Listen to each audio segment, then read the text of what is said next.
Engkau Allah kami. Engkau satu-satunya sumber kehidupan kami. Kalau kami boleh ada sampai dengan hari ini Tuhan, kalau bukan karena Tuhan, kami tidak mungkin ada di tempat ini Tuhan.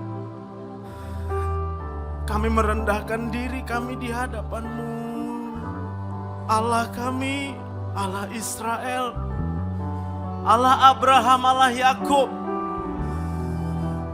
yang menciptakan langit dan bumi, pemilik seluruh kehidupan. Bahkan Engkau Allah yang mengasihi kami. Engkau tidak membiarkan kami binasa, tapi Engkau Allah yang menganugerahkan keselamatan bagi kami Tuhan. Karena begitu besar kasih Allah akan dunia ini,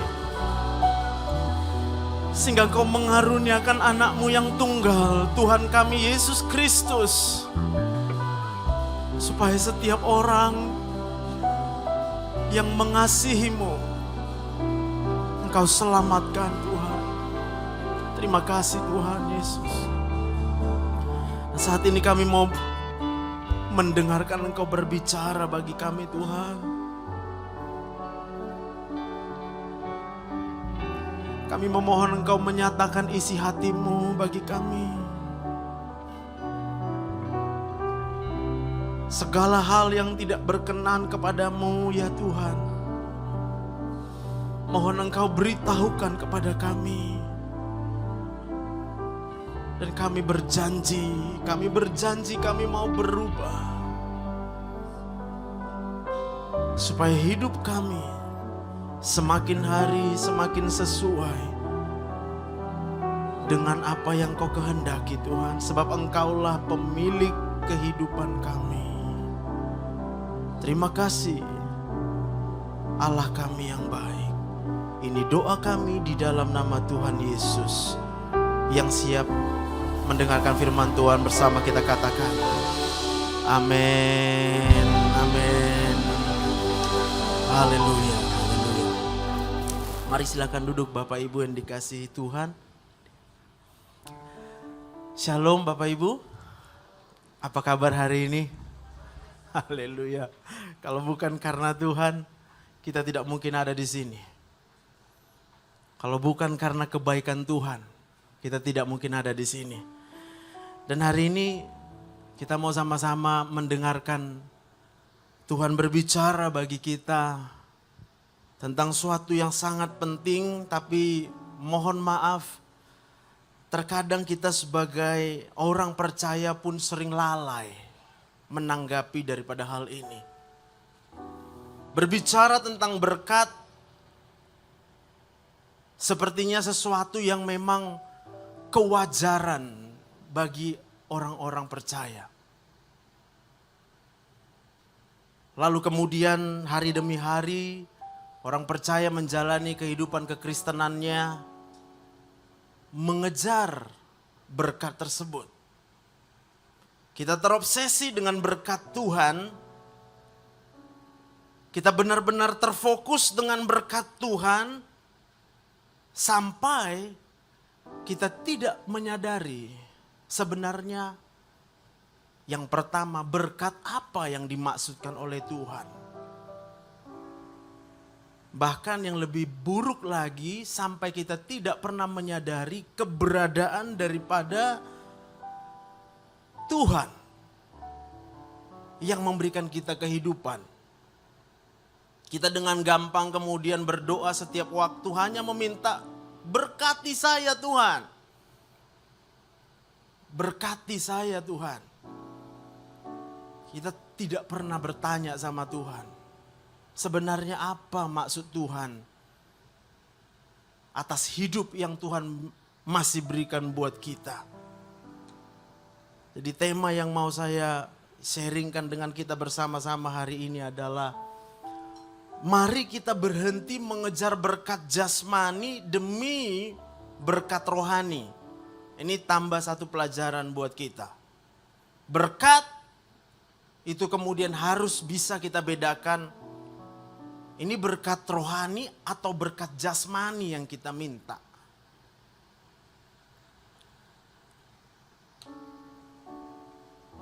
Efesus 1 ayat 3 sampai 4. Terpujilah Allah dan Bapa Tuhan kita Yesus Kristus, yang dalam Kristus telah mengaruniakan kepada kita segala berkat rohani di dalam sorga. Sebab di dalam Dia Allah telah memilih kita sebelum dunia dijadikan. Allah telah memilih kita sebelum dunia dijadikan. Dipilih untuk apa? Supaya kita kudus dan tak bercacat di hadapannya. Supaya kita hidup kudus, tidak berdosa, tidak bercacat di hadapan Allah. Maka pertanyaannya bagi kita hari ini adalah, bagaimana setiap hari kita menjalani hidup ini? Ketika kita menyadari bahwa Allah itu adalah Allah yang hadir dalam hidup kita. Sudahkah kita hidup dalam kekudusan? Berjuang untuk tidak bercacat di hadapan Allah. Dan kalau kita lihat ayat ini, maka yang dimaksud dengan berkat yang diinginkan oleh Tuhan untuk kemudian kita kejar, kita terima adalah yang disebut dengan berkat rohani. Katakan amin. Saya coba lanjutkan. Jadi apa yang dimaksud dengan berkat rohani adalah sebuah kesempatan. Sebab sebenarnya kita nggak layak. Kalau kita benar-benar menyadari hidup kita ini adalah diciptakan oleh Tuhan, maka Dia adalah Allah yang menciptakan, kita hanyalah ciptaan. Seharusnya kita sungguh-sungguh merasa begitu kecil di hadapan Tuhan. Katakan amin. Kita tidak boleh ada sedikit pun merasa kita punya hak atas kehidupan ini. Jadi berkat rohani yang dimaksud adalah kesempatan bagi semua manusia yang terlahir sebagai orang berdosa. Untuk apa? Untuk hidup nanti selama-lamanya di sorga. Di rumah Allah Bapa, yaitu berkat itu akan membuat orang percaya kemudian harus berhenti berbuat dosa. Hidupnya harus kudus dan tidak bercacat di hadapan Allah. Saya coba sederhanakan. Berkat rohani berbicara tentang segala sesuatu yang Tuhan karuniakan bagi kita. Untuk apa? Supaya kita hidupnya kudus, tidak bercacat celah di hadapan Allah. Karena hanya demikian orang-orang yang nanti akan boleh masuk ke dalam kerajaan sorga. Sebagian mungkin akan mulai tidak setuju. Lalu untuk apa Tuhan Yesus mati?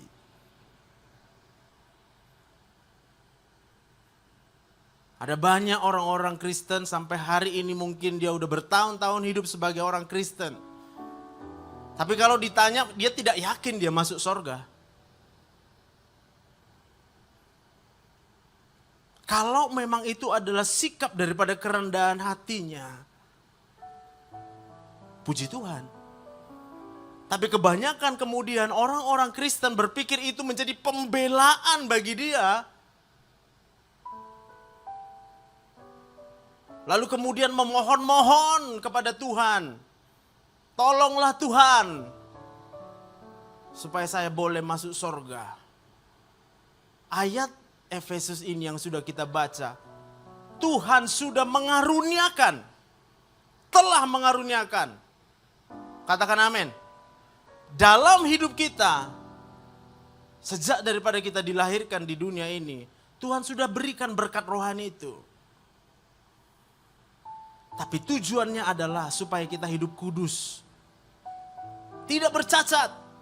Nanti kita lihat bahwa orang-orang yang kemudian hidupnya yang sibuk dengan mengejar berkat daripada jasmani, itu sangat jelas perbedaannya dengan orang-orang yang hidupnya sungguh-sungguh menginginkan berkat rohani. Nah, apa yang dimaksud dengan berkat jasmani? Setiap manusia yang lahir ke dunia memiliki unsur tubuh atau daging, ya, yang kemudian punya kecenderungan, kalau di dalam kedokteran namanya genetika. Ada DNA kemudian ditranslate di dalam RNA. Ini adalah informasi sistem yang kemudian akan mengatur hidup kita. Dan genetik itu apa ini? Yaitu yang kemudian membuat kita mengejar, memenuhi, menginginkan, dan memikirkan. Apa yang dipikirkan? Segala hal yang dibutuhkan oleh tubuh, daging. Untuk apa? Supaya dia hidup. Tapi bukan hanya supaya hidup, supaya dia bisa rasa nyaman dan senang. Mohon maaf kalau terlalu sulit untuk dimengerti. Tapi simpelnya begini.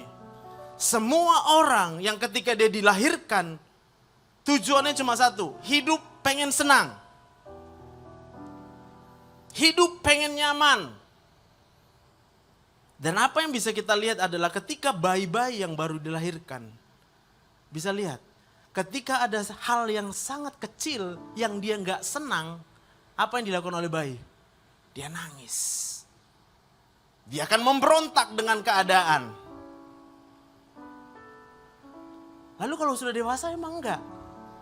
Cuma enggak nangisnya aja kali. Tapi pada dasarnya kita semua itu pasti akan berusaha. Itu tadi yang kukatakan, genetika kita akan berusaha untuk menghindar dari segala sesuatu yang menyakiti kehidupan kita. Sampai situ bisa nangkap, amin. Bapak Ibu bangun pagi pasti pikirannya adalah bagaimana supaya hari ini saya bisa merasakan nyaman. Bagaimana saya supaya bisa rasa aman. Sebab saya tidak mau hidup saya dalam keadaan terancam. Masih bersama saya, boleh lambaikan tangan. Hari-hari ini akan kemudian kita perjuangkan supaya kita bisa lepas dari yang namanya terancam. Terancam lapar, terancam bangkrut, terancam disakiti orang lain, terancam dikecewakan orang lain. Kita nyanyi dulu satu lagu.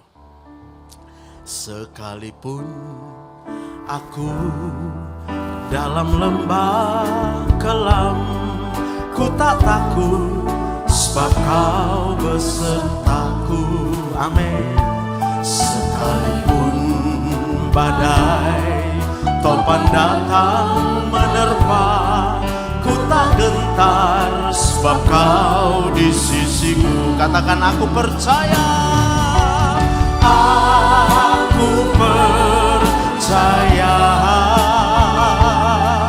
berkat-Mu atasku melimpah, haleluya. Kebajikan, kemurahan selalu mengikutiku. Ku puji, ku sembah Kau Tuhan. Bisa katakan amin. Tapi saya ragu aminnya ini adalah berhubungan dengan berkat jasmani.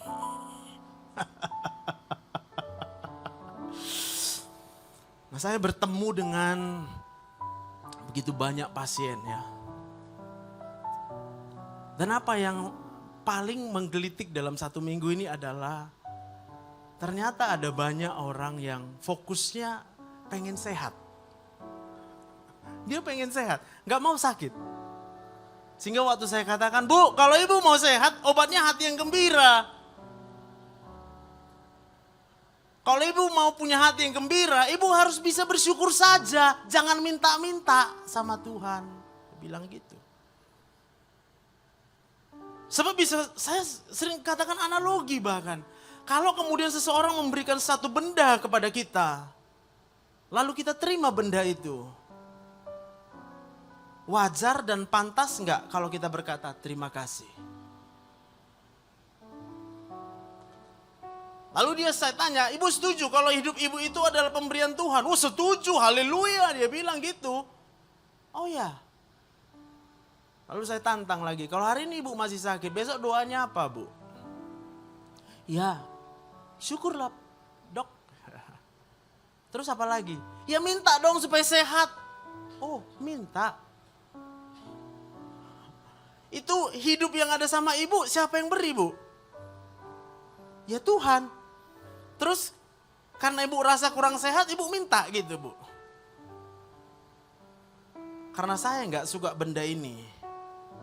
Apa kemudian ketika orang memberikan benda ini sama saya bilang, bagusin dong. Atau gantilah yang lain, nggak suka ini. Saya nggak suka ini.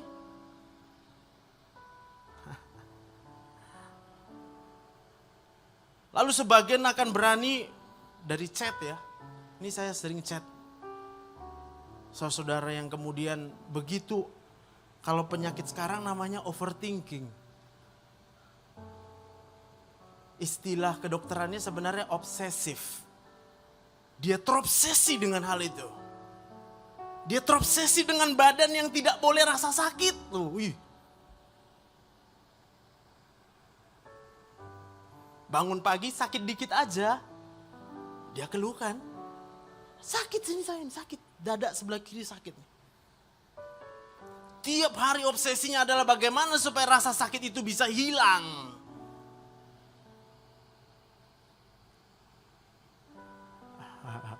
Sebagian kemudian memutuskan jadi sedih. Dan waktu dia sedih saya tanya, kalau kamu sedih, sedihnya sama siapa bu? Diam dulu. Lalu enak menjawab, ya sama saya sendirilah. Oh, merasa benar. Kalau kecewa dengan diri sendiri kita rasa benar kadang, pembelaan. Lalu saya bilang, hidup ibu siapa yang kasih bu? Tuhan bukan? Lalu hidup ibu milik siapa? Milik ibu? Atau tetap milik Tuhan? Saya bilang gitu. Jadi kalau ibu sedih, ibu sedang kecewa. Kecewa sama siapa? Sama pemilik kehidupannya. Ibu kecewa sama Tuhan. Lalu ibu udah kecewa sama Tuhan, bisa berani-beraninya bilang terima kasih lalu minta lagi. Saya bilang, bu kita licik banget ya. Licik. Jadi orang Kristen tapi jadi licik. Saya bilang gitu. Licik gak? Udah bilang makasih. Tapi dalam hati berharap sesuatu yang lain nih. Udahlah aku bilang makasih ya, tapi gantilah. Aku maunya yang lain. Yang mengerti katakan amin. 1 Yohanes 2 ayat 16 berkata, sebab semua yang ada di dalam dunia yaitu keinginan daging, keinginan mata, keangkuhan hidup bukanlah berasal dari Bapa melainkan dari dunia. Semua kita lahir di mana? Di dunia. Ada yang turun dari sorga di sini? Enggak ada. Bahkan Yesus itu harus dilahirkan di dunia. Sama kayak kita proses lahirnya. Mengandung 9 bulan itu Bunda Maria. Berarti dia juga punya itu. Dia punya keinginan daging, dia punya keinginan mata, dia punya keinginan untuk angkuh. Hari ini kita sadar dulu. Orang yang kemudian mengejar, terobsesi dengan berkat daripada jasmani, ini akan dia kejar tanpa sadar loh. Banyak orang sakit bilang gini, loh jadi saya gak boleh lagi berdoa supaya sehat. Saya bilang bukan gak boleh. Tapi yang kamu kejar itu apa? Lalu dia bilang, ya kalau saya sehat, saya bisa kerja. Lalu kalau kerja buat apa? Ya bisa cari uang. Oh, kenapa mesti cari uang? Lah gimana kita hidup kan karena uang. Wow. Lalu saya tanya sama kita, apa kita hidup karena uang? Bukankah Tuhan katakan, carilah dahulu kerajaan Allah dan kebenarannya. Maka semuanya akan ditambahkan. Yang mana semuanya? Yang perlu kita makan, yang perlu kita pakai. Semua yang dibutuhkan oleh jasmani kita, itu dicukupkan oleh Allah. Maka Tuhan Yesus katakan, kamu jangan cari itu. Itu dicari oleh orang-orang yang tidak mengenal Allah.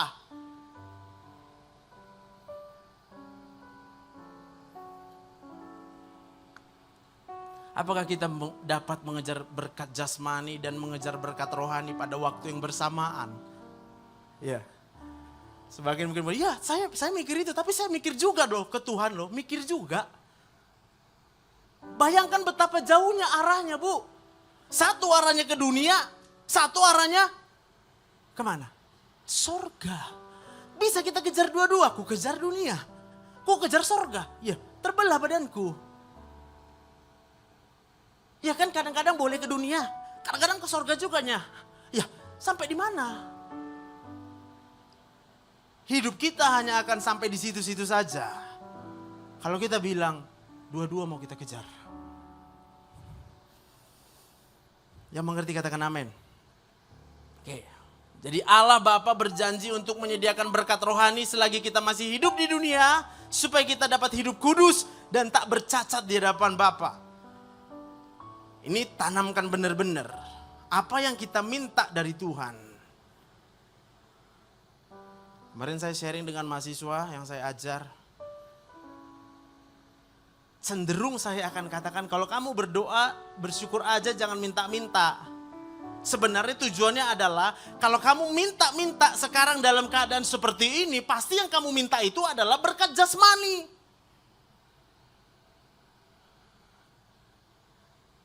Ya tapi kan Pak kita perlu lulus cepat Pak. Loh kalau lulus cepat kenapa? Apa kepentingannya buat Tuhan? Ya supaya bisa dapat duit Pak. Supaya dapat duit supaya apa? Supaya kaya katanya. Amin. Saya nggak nyalain kita jadi kaya loh. Nanti kita lihat. Oke, saya lewatkan dulu biar agak lebih seru. Karena waktunya udah mau habis. Mengejar berkat rohani. Ada orang mengalami segala macam penyakit. Jangan berdoa minta kesembuhan. Atau terobsesi dengan tubuh yang tidak mengalami rasa sakit. Oke. Itu bicara tentang berkat jasmani loh. Daging yang gak pengen rasa sakit kepala Bu. Makasih Tuhan masih hidup. Oh ada kanker kata dokter. Kanker stadium 4. Masih hidup gak? Dari siapa hidupnya? Dari Tuhan toh. Bilang apa sama Tuhan? Makasih Tuhan. Masih hidup saya. Walaupun kanker ada di sini. Hidup matiku bukan ditentukan oleh kanker. Hidup mati kita siapa yang tentukan? Siapa? Yakin? Tapi takut mati. Kayak mana itu gue bilang? Kadang saya ketawa-ketawa memang sama pasien. Tiap hari ketawa aja kerjaku. Dari jam 10 sampai jam 3 sore tertawa-tawa saja saya. Dengan pasien. Karena memang hati yang gembira adalah obat yang manjur. Aku harus memberikan mereka bisa ingat lagi ketawa. Sebab udah pahit hidupnya. Maka dia sakit. Ini pahit enggak nih? Bisa tertawa-tawa? Tepuk tangan dulu untuk Tuhan. Bayangin aja loh Bang. Orang yang sakit aja, dia harus tertawa. Ini kita yang hadir di GBI TOD. Gak ada yang lagi rasa sakit mungkin sekarang. Tapi kita marah sama Tuhan. Kau kayak gini hidupku Tuhan.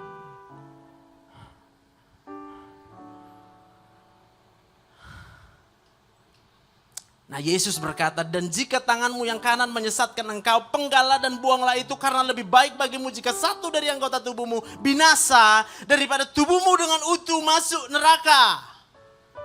Paham maksudnya? Jadi saya bilang, kalau ibu sakit, ibu bersyukur. Memang gak sanggup aku memanjangkan. supaya ibu gak berdosa. Aku berharap dia bisa paham aja. Tapi saya bilang sering analogikan begini. Bu, kalau saya itu ya orangnya genit ya, mataku genit, lihat cewek cantik, jelalatan gitu ya.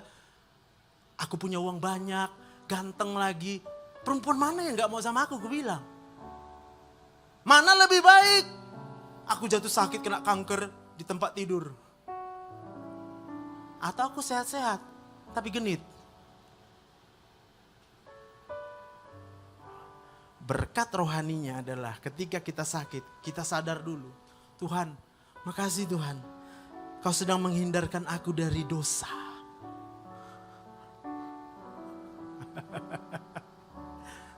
Tepuk tangan untuk Tuhan. Gak apa-apa, yang terpaksa tahu Tuhan kok.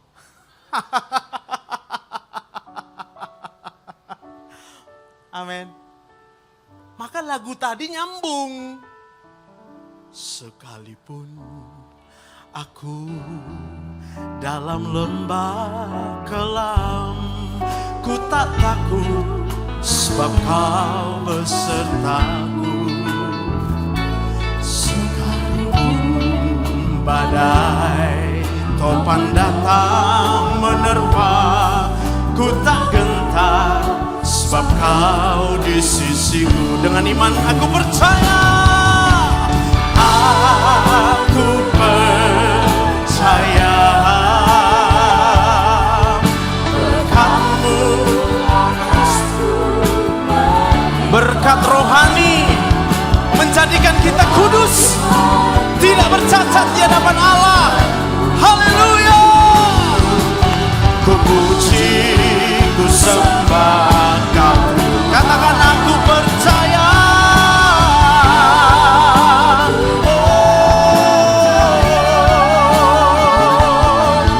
Berkat-Mu atasku melimpah. Kebajikan, kemurahan selalu mengikutiku. Ku puji, ku sembah Kau Tuhan. Nanti kalau ada saudaranya yang sakit, aja dia berdoa. Yuk, aku doakan kau. Ya, tapi jangan doakan dia supaya sembuh. Enggak urusan kita itu. Jangan-jangan sembuh nanti jadi jatuh dalam dosa. Maka kalau pasien bilang sama saya, dok doakan saya dong dok. Kau mau kudoakan apa? Aku bilang, jumpa dulu lu sama Tuhan. Emangnya aku wakil Tuhan? Loh, katanya kan dokter itu perpanjangan tangan Tuhan. Gak pernah pula kurasa dipanjangkan tangan Tuhan sama dokter, aku bilang.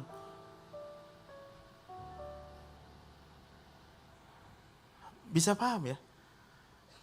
Manusia kemudian dengan seenaknya, saya katakan dengan seenaknya Bu. Kalau bilang dokter itu perpanjangan tangan Tuhan, itu seenaknya. Itu tidak menghargai Tuhan. Manusia yang ngomong itu salah. Dokter yang merasa juga dia perpanjangan tangan Tuhan, lebih salah lagi. Aku bukan perpanjangan tangan Tuhan, aku bilang. Aku saksi Kristus.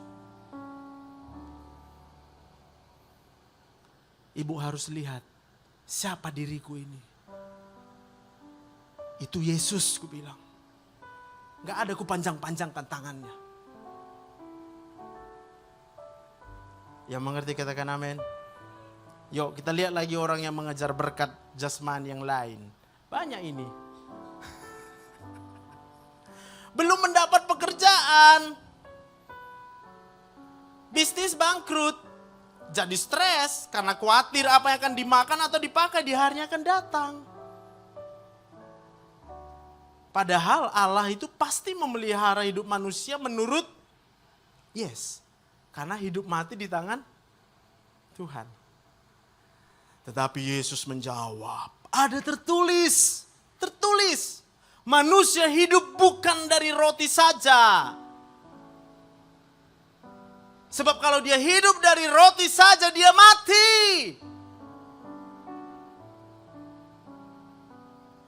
Tetapi dari setiap firman yang keluar dari mulut Allah. Dari setiap apa? Firman Tuhan. Lah kita sibuk cari makan.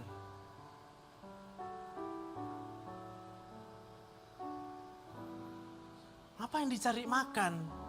Udah Tuhan sediakan, gue bilang. Sampai kalau orang-orang yang terobsesi dengan seperti ini ya, saya tanya sama dia. Kamu udah pernah gak makan sehari? Enak jawabnya, belum pernah sih katanya. Tapi takut dia gak makan besok. Lalu ku bilang, coba aja 40 hari gak makan, 40 hari gak mati ibu. Minum air putih aja ibu, saya bilang. Masa sih? Ya coba aja aku bilang. Pas ibu mau mati ya makan lah aku bilang. Apa ya? Lalu tengok, lihat, ada gak makanannya nanti aku bilang. Paham ya? Manusia kita ini loh ya. Aduh luar biasa lah overthinkingnya itu ya. Gak tahu diri gue bilang. Kita pikir kita hidup karena uang. Terus siapa yang menumbuhkan ikan-ikan di laut itu siapa? Yang menumbuhkan ikan-ikan di sungai siapa? Yang membuat sawah itu bisa berbulir padinya siapa? Apa uang kita? Yang buat kita sembuh siapa? Uang kita. Saya mau bilang. Sekolah begitu lama-lama, di kedokteran, belum ada obat yang bisa menjamin orang gak mati. Tunjukkan sama saya, mungkin saya kurang belajar.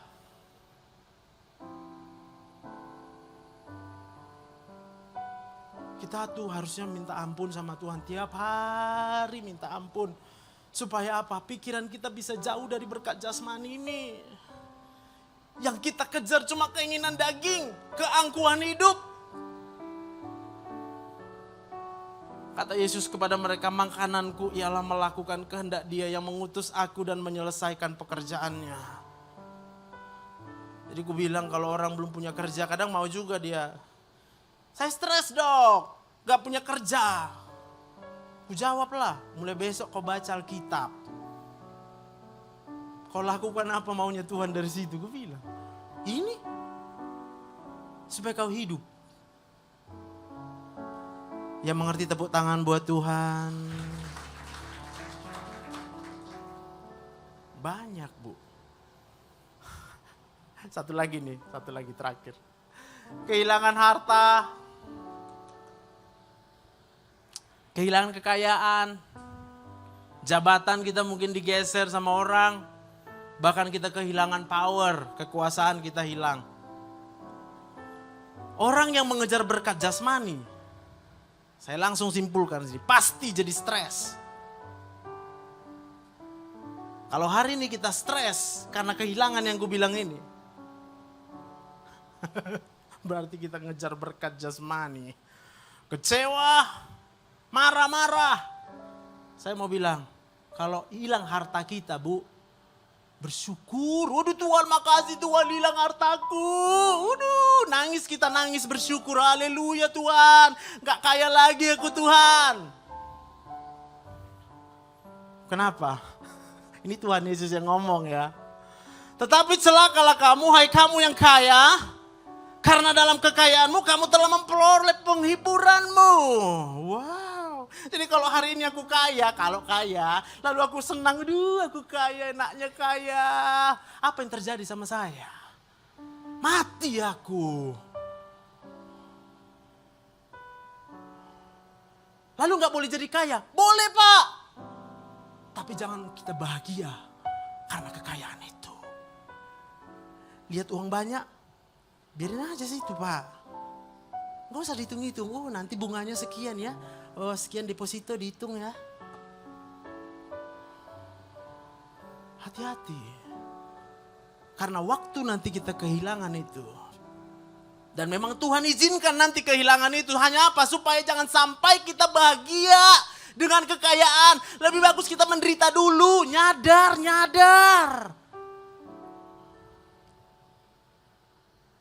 Yang mengerti katakan amin.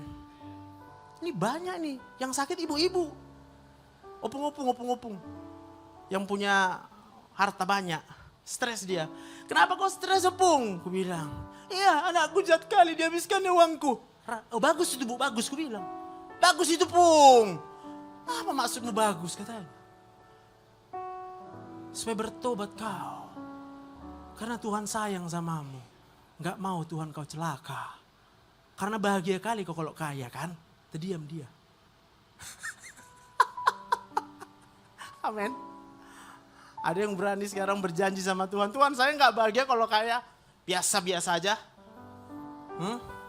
Janji sama Tuhan. Supaya Tuhan kasih kesempatan kita jadi orang kaya. Tepuk tangan untuk Tuhan. Amin. Jadi ada orang nanti kehilangan saudara kita, ajak dia nyembah Tuhan. Haleluya, mari sama-sama kita sembah Tuhan. Ada satu jiwa diselamatkan hari ini oleh berkat rohani, yaitu kehilangan harta kekayaan. Bahkan Yesus bilang loh, jangan kamu kumpulkan harta di bumi. Karena apa? Pasti hilang. Ngengat rayap, perampok akan mengambil uangmu. Katakan amin. Tapi kumpulkanlah harta di sorga. Kapan kita mengumpulkan harta di sorga? Waktu hati kita ini ya, bahagianya cuma satu, karena Tuhan. Karena apa Tuhan mencukupkan semua? Bukan. Karena Tuhan kasih tempat buat kita nanti di sorga. Tepuk tangan untuk Tuhan. Amin. Nah satu lagi masih ada sebenarnya. Ini semalam aku sampai lama kali pulang dari rumah sakit. Jam 12:30 aku baru pulang. Tiba-tiba di stop sama orang. Tolong dulu, tolong. Bah, kenapa aku bilang? Suami istri datang. Kenapa? Tolong dulu. Ya, ini kan udah malam aku bilang. Gak apa-apa, tolong dulu katanya. Jam 12:30 mau aku bilang juga. Besok aku khotbah di TOD. Kayak mana nanti ini aku bilang. Aku baca dulu ya. Menerima perlakuan jahat dari suami, istri, anak-anak, orang tua, saudara, sahabat, bahkan dari siapapun. Oke.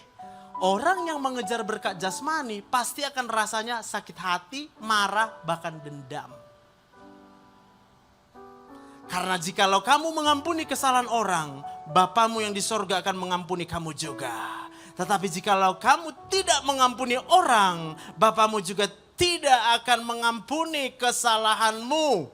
Yesus yang bilang langsung ini Bapak Ibu. Berarti apa?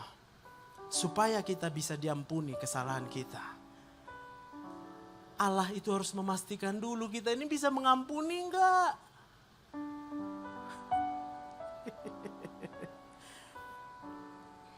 Jangan-jangan kita cuma tahu ayatnya.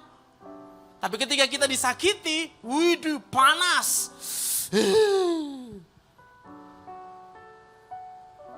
Mengerti, katakan amin. Gak dibalikan uang kita, ya sudahlah Tuhan berkati kau ya, bilang gitu. Aku gak bahagia karena uang. Wih, itu orangnya berkat rohani luar biasa itu, diselamatkan itu, masuk surga itu. Enak kan masuk surga kan enggak? Enak enggak? Jangan-jangan kita di sini orang-orang yang gak menghargai surga.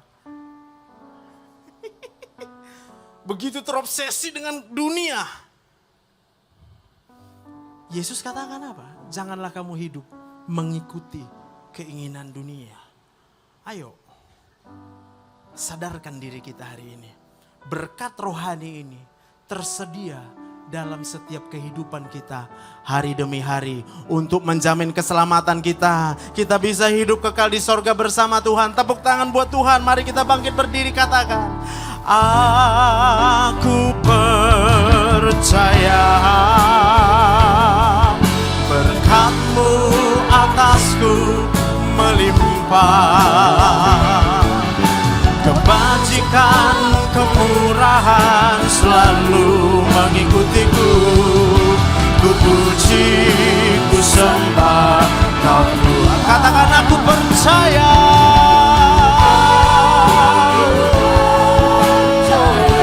Kami berhenti mengejar berkat jasmani. Kami kejar berkat rohani. Surga kami rindukan. Haleluya.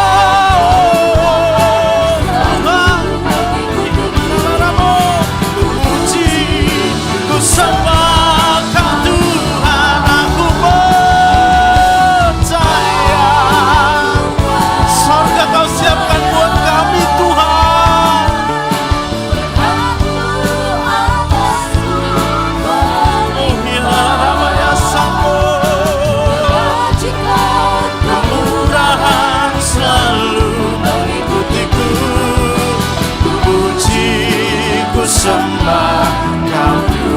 kebajikan, kemurahan.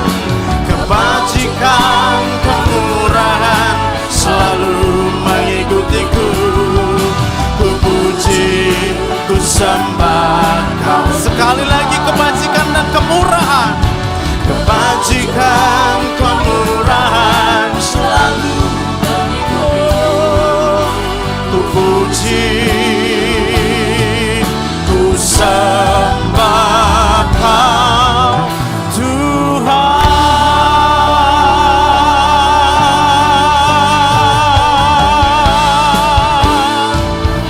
Haleluya, haleluya.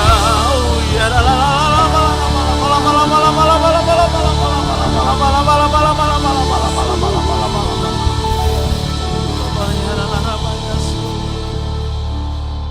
Tuhan, kami mohon ampun Tuhan. Betapa kami mungkin selama ini tidak menghargai sorga yang Tuhan anugerahkan buat kami. Kami terobsesi dengan hidup di dunia ini. Apa yang kami pikirkan hari-hari adalah bagaimana kami supaya bertahan hidup di dunia. Kami gak pernah ingat ada sorga. Tuhan, kami mohon ampun Tuhan. Kalau kami terlalu sibuk mengejar berkat jasmani, kami tidak bisa melihat berkat rohani yang Tuhan sediakan dalam kehidupan kami. Kami mau Tuhan, kami mau. Mulai hari ini Tuhan, pesan-Mu bagi kami adalah supaya kami menghargai berkat rohani yang Tuhan telah sediakan. Dan kami mau hidup kudus, tak bercacat di hadapan-Mu. Ini janji kami Tuhan. Dalam nama Tuhan Yesus, semua kita yang berjanji, sama-sama kita katakan amin. Tepuk tangan buat Tuhan.